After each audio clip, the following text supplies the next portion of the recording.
Hello guys, welcome back to my YouTube channel. तो आज हम पढ़ेंगे ज्योग्राफी और ज्योग्राफी में हम स्पेशली जो टॉपिक हमारे रहेंगे वो रहेंगे eastern Ghats and western Ghats. Okay, eastern Ghats and western Ghats. Okay guys, तो घाट्स को समझने से पहले हमें मैप का बनाना बहुत ही जरूरी है। तो मैप को हम बना लेते हैं।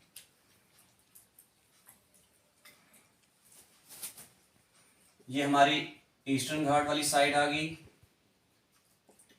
और ये हमारी वेस्टर्न घाट्स वाली। तो पहले हम वेस्टर्न घाट से स्टार्ट करेंगे, फिर ईस्टर्न पार्ट्स का जो है वो घाट्स हम पढ़ेंगे। ओके, तो जो हमारे वेस्टर्न घाट्स हैं वो हमारे स्टार्ट होते हैं गुजरात से। ओके, तो गुजरात, उसके बाद हमारे नीचे आ गया दामन एंड दीव, जो हमारी यूटीज भी है। उसके बाद नीचे आ गया गोवा, उसके बाद कर्नाटका और उसके बाद केरला। और ये नीचे हमारा लास्ट वाला पॉइंट जो है साउदर्न मोस्ट पॉइंट, जिसे हम कन्याकुमारी भी कहते हैं और कैप ऑफ कैमरिन भी कहते हैं। ओके, अब देखिए जो हमारी वेस्टर्न घाट्स है उनको भी डिवाइड किया गया है, उनकी भी कुछ रेंजेस हैं। तो रेंजेस क्या क्या है, जैसे गुजरात से लेकर दामन एंड दीव के बीच में जो हमारी कोस्टल बाउंड्री है, तो उसको याद रखने का तरीका मैं आपको बताऊंगा। देखिए, गुजरात हमारी स्टेट है। गुजरात में किसी महान लीडर जो थे हमारे आईएनसी के, महात्मा गांधी, उनका जन्मदिन यहीं पे हुआ था, जन्म यहीं पे हुआ था। और कहां पे हुआ था गुजरात में? काठियावाड़। काठियावाड़ एक जगह है गुजरात में जहां पे उनका जन्म हुआ है, और इसी से आप याद रख सकते हैं काठियावाड़ कोस्टल।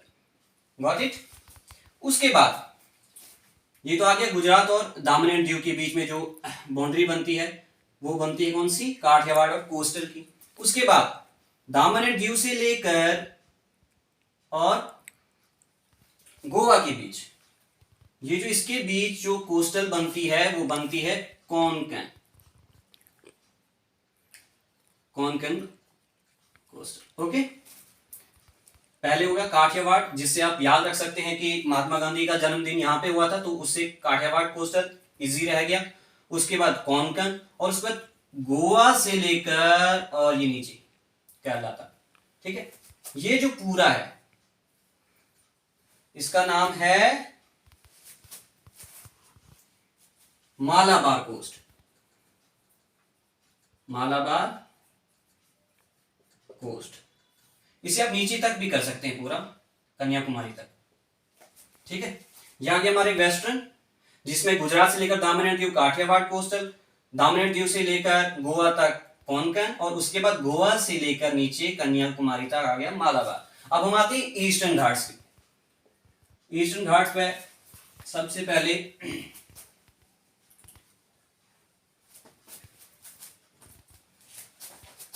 स्टेट्स का नाम भी जो है वो याद होना बहुत जरूरी है।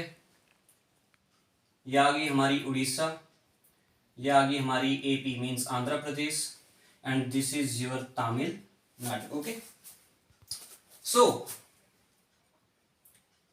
जो इसके बीच में है